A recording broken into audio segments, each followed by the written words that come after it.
Imagine you're scrolling online, maybe at the end of a long day, and you see this. Words like butcher and fraud attached to your name. It's a gut punch, right? It feels personal, deeply unfair, especially after all the years you've put into your practice. So what do? Your immediate instinct, your gut reaction, is probably to jump in and defend yourself, to set the record straight, to fight back. But honestly, in the world of medical legal risk, that first move, that could be the one that turns a bad review into a full-blown catastrophe. So in this explainer, we're going to break down exactly how to handle these moments. And this isn't about protecting your feelings. It's about safeguarding your professional reputation and, most importantly, your medical license. We've got a clear game plan. First, we'll talk about why the stakes are so high. Then, we'll define what legal defamation actually is. After that, I'll give you a practical formula for responding safely. We'll cover how to take things offline, and finally, we'll touch on when legal action might actually be the right call. Let's dive in. Okay, first things first. We really need to reframe this problem. A negative online review isn't just a bit of bad feedback. For a doctor, it's a high-stakes event that can have some serious cascading consequences. Well, the most obvious hit is to your reputation. In today's digital world, one single, really nasty review can quickly overshadow years and years of dedicated patient care. It's just how the internet works. And that damage to your reputation? It has a direct, real-world cost. Let's be honest, potential patients are Googling you. They're reading these reviews to decide if they should book an appointment. A string of negative comments, true or not, can seriously impact the health of your practice.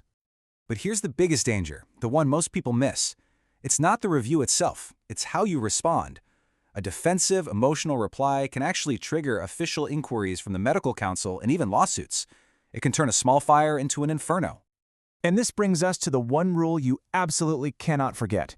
It's the golden rule, really.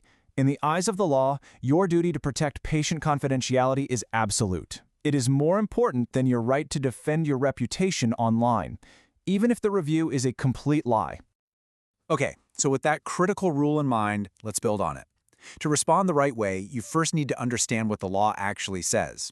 So what really counts as legal defamation? Let's break this down, because every part matters. It has to be a false statement, not just someone's opinion like, I didn't like the clinic's waiting room.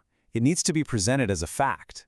And it has to cause actual harm to your reputation. That review we saw at the start? Calling a doctor a fraud or a butcher? Yeah, that could definitely fit the bill. All right, now for the most practical part. Knowing all the risks and the legal stuff, how do you actually write a reply? How do you craft a response that calms the situation down instead of blowing it up? I mean, just look at the difference here. On the left, that's the emotional gut reaction. It's defensive, it argues medical points, and worst of all, it basically confirms they were a patient, which is a breach of confidentiality.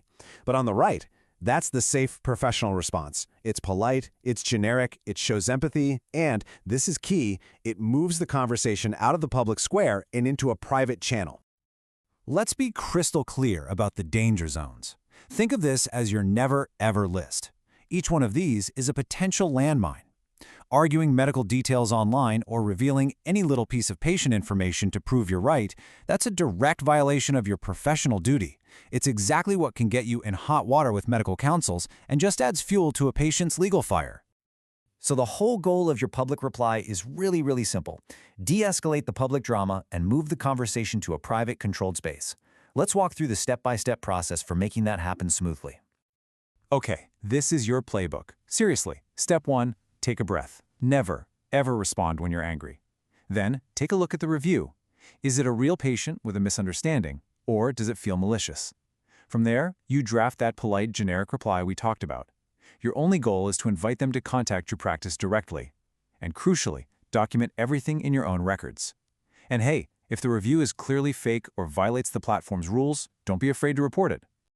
So what happens if none of this works? What if the review stays up and it's truly damaging? When does the situation actually warrant getting lawyers involved? And how do you even start to repair your reputation? Now, this is really important. Legal action is for the most extreme cases. It is not for someone who's just unhappy with their outcome. We're talking about malicious, completely fabricated claims of negligence, maybe coordinated attacks from fake accounts, or even extortion. And even then, it should always be your absolute last resort. Lawsuits can be expensive, and they can sometimes attract even more negative attention. And in the Indian context specifically, the law strikes a really delicate balance.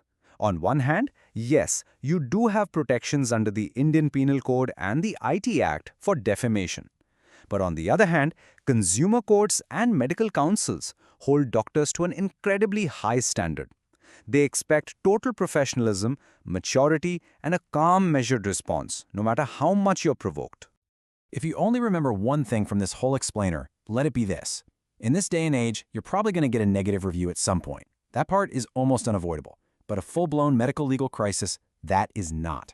The crisis only starts if you respond emotionally and unprofessionally. The outcome is almost entirely in your control. So, we'll leave you with this question. It's not a matter of if a bad review will happen. It's really just a matter of when. Having a calm, professional, and legally sound plan already in place is the single best defense for your reputation and ultimately for your career.